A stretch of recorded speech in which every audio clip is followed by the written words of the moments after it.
And then close the front of the body and step one foot in front of you and then the other coming up to standing. Look down at the feet, start to shift the weight from foot to foot. Let the other foot lift. Start pawing out the mat. So let the feet almost stay connected to the mat as if you were touching something kind of sticky or gooey.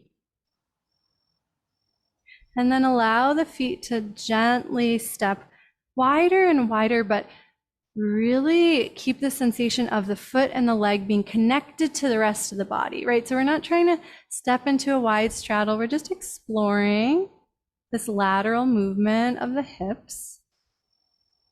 And then find a place where the feet want to pause. Let the toes turn out and do a test bend with the knees. Take a couple of squats and just make sure the knees feel spacious. The angle of the thigh should roughly be the same as the angle of the feet.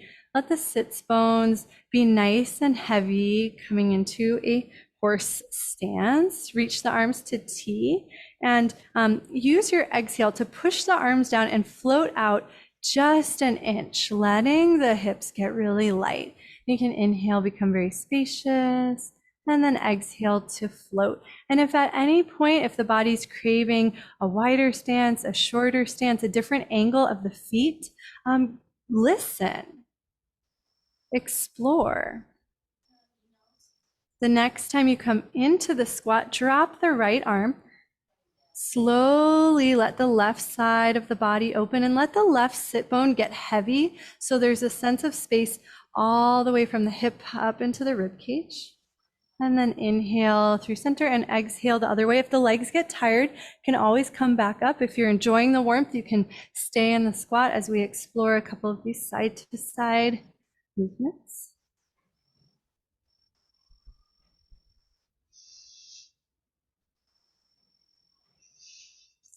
And we'll meet back at center and stay in the squat as you turn the feet to the right. So the right toes point out and the left heel opens up so that the left toes come in ever so gently. Because you're on a blanket, you'll probably notice a little bit of sliding in the feet, and that's great, right? It means you don't have to go very far to explore the benefits of Virabhadrasana 2. So take a moment to relax the pelvis. It can point wherever it naturally points. Try not to muscle it towards one knee or the other. Just let it be. And use your exhale to play with bending the right knee. Keep the weight in the right heel. Arms can float gently. Gaze is wherever is comfortable. Classic gaze point is right middle finger.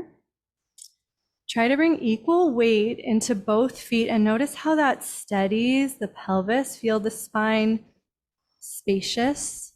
Check in with the right knee. It's perfectly safe if it's past the ankle as long as your weight is in the heel, but make any adjustments that feel right to you. And we've moved a lot. It's been kind of constant movement. So notice what it's like to come into a steadiness. Let the awareness sink into the heart. Let the body be really relaxed, even though it takes muscular effort to be here. It's so spread out and evenly dispersed.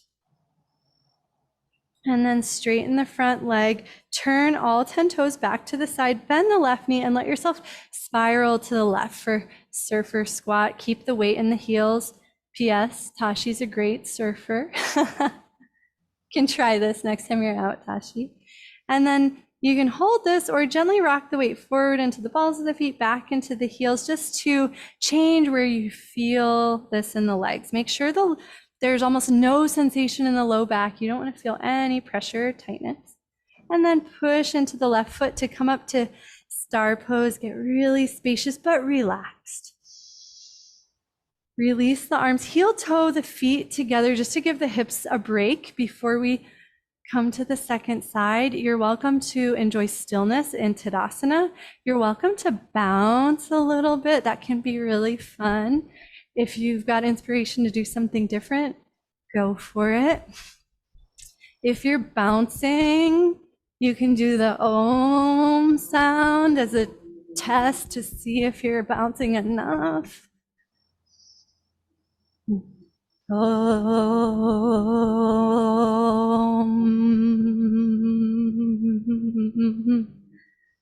And then take your time arriving in stillness, slowing down the bounces if you're doing them. Let the body relax. Notice any sense of inner space. Let the awareness drop towards the heart. And then we'll gently heel toe the feet out. So it's a little different than our first straddle, letting our legs get some internal rotation and then external. And then roughly match where your straddle was before. So a much shorter straddle than you might be used to. Toes turn out, bend the knees, take a couple of those familiar squats that we did before. You can imagine you're almost like an eagle, swooping your arms down, catching a gust of wind, soaring. Try to feel the sense of the hips going back and the glutes catching you. So there's a lot of support in the back of the body. And the next time you squat, turn the feet over to the left. Pause there. Oh, check in. So left toes turn out about 90 degrees. And then the right heel lifts and comes out about 15 degrees, but whatever feels best for you. Make sure ankles, knees, hips feel spacious. Soft arms, gaze wherever the neck wants to gaze. Try to bring equal weight into both feet. The left knee can bend any amount, but make sure there's no pressure in the front of the left knee. Notice how doing this pose on a blanket changes your experience, changes maybe where the feet are, and try to let go of any expectations. Notice any strength, awakening deep in the hips, and see if you can use that strength to lengthen the spine evenly and effortlessly. We'll watch one more breath here. And then straighten the left leg, turn all 10 toes to the side, gently bend the right knee as you rotate to the right. Again, equal weight in both feet. Option for forward and back shifts, but that's up to you.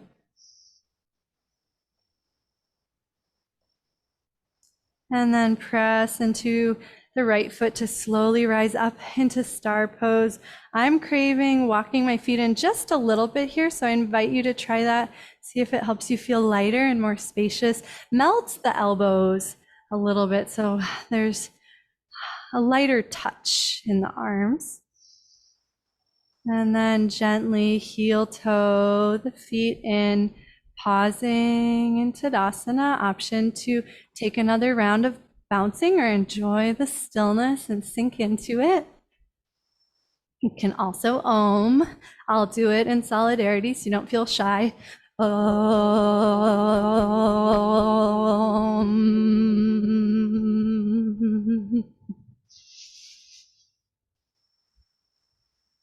And let's put our work to the test. It's been a pretty gentle class, pretty slow moving, and I want you to feel how strengthening that actually is, even though it might not have felt strengthening. So let's do our classic tree pose. Shift the weight into the right foot, float the arms into that soft W, and then without using your left hand, float the left foot. It's okay for it to come to the calf. It's okay for it to come anywhere, as long as the knee feels safe and comfortable. Ever so gently squeeze foot and thigh or foot and calf together. Notice if you can take that length up the spine. And then here's the challenge. We've got two options, or three. Option one, do whatever you want. Option two, you can play with closing the eyes. It's humbling. It's very challenging to balance here, but it's fun to play with. And then the third option is to play with pushing down into the foot, letting the whole right side of the body lengthen so that you can side bend to the left. And you don't want the ribs to be the only thing that moves. It's really a sense of the whole right side opening. but shifting your weight and balancing poses is very challenging.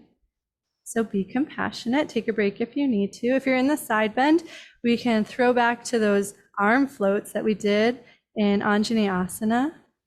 Nice. And then if you're still in it, you can play with hovering for a moment just to feel the strength in the right side of the body. Make sure you're nice and tall as if you're in Tadasana. And then set the foot down. We'll pause, close the eyes if that is inviting, and let yourself just be for a moment. Notice how spacious Tadasana is when you have 2 feet. See if you can relax into that sensation and feel safe and supported, not just physically, but energetically. And then we'll play on the second side. So now the weight shifts to the left. Find your drishti, soft arms.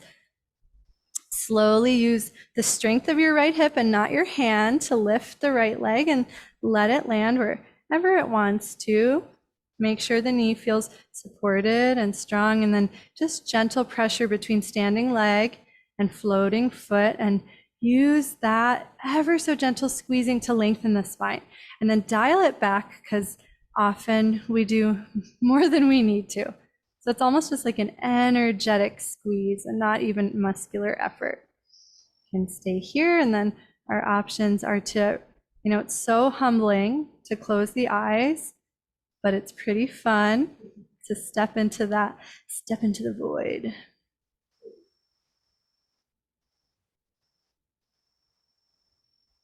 And then you can explore that as long as you want. You can also let the whole left side of the body open by pushing down into the left foot.